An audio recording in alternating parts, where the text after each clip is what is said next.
as the public continues to witness the macabre dance between the political parties, the candidates, the presidential candidates for election 2023, dancing naked in the market, international market square. The Tinubu and the Chicago drug business, the Atiku and his special purpose vehicles for corruption, and everything in between. Then the tragedy of the P2B, who is supposed to be the alternative to the two, saying that constitution is not the problem.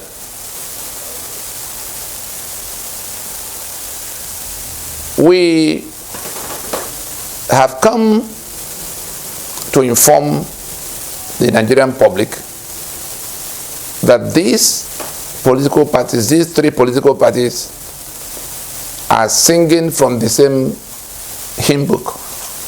Whoever emerges amongst them will leave you exactly where you were, if not worse. If Atiku and Tinubu represent everything that's been wrong with Nigeria, P2B is the example of the tragic refusal of Nigeria to acknowledge its own damaged constitutional basis.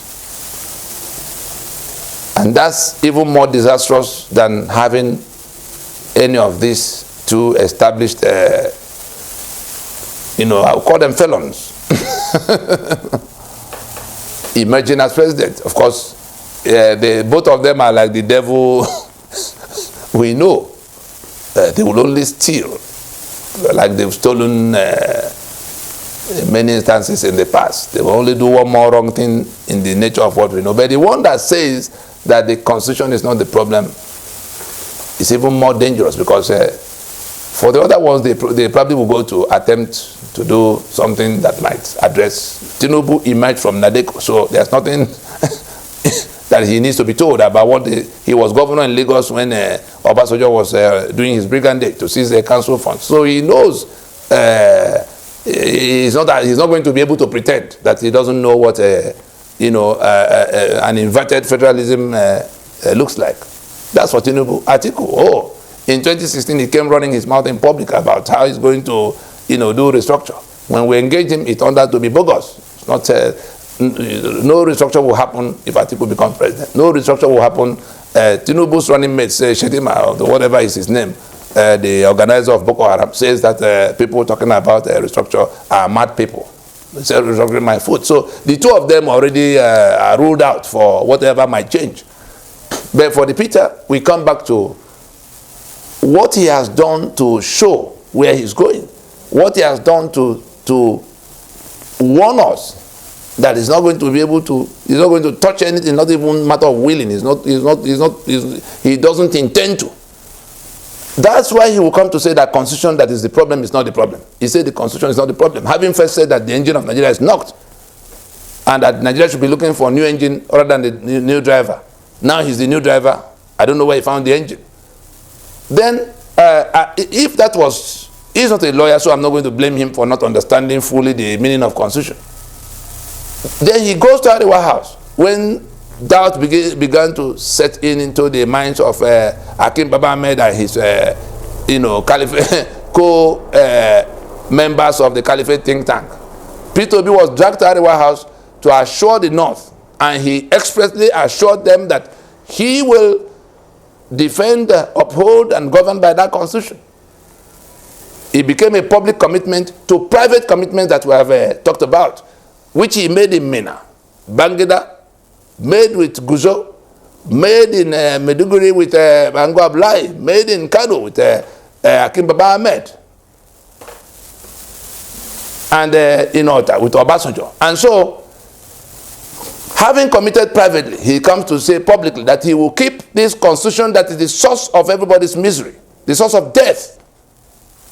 And then, while that was still being debated, surprisingly, he now makes it much more abundantly clear when he says that he is for one Nigeria, knowing the meaning of that one Nigeria. The Nigeria you know is different from one Nigeria.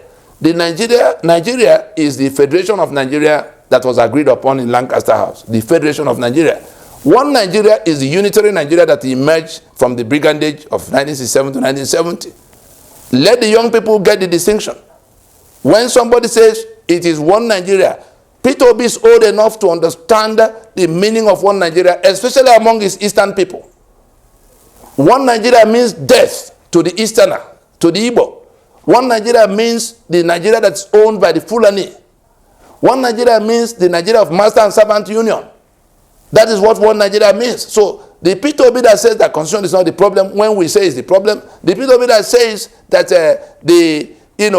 he will uphold the constitution that we are trying to decommission, and now saying that it is for one Nigeria, is telling us in clear terms that he is for that Nigeria of master and servant owned by the Fulani, who are now promoting him. They are the ones advertising him. They are the ones more or less proposing him to all of us. Whatever he agreed with them. And so you have been, he has said it in every way he can say it. That is not there to solve any of this. He's there to build the Nigeria on the foundation, on the rickety foundation of the unitary constitution. And so if the solution to our problem is to dismantle that rickety foundation for another kind of construction, another kind of architecture,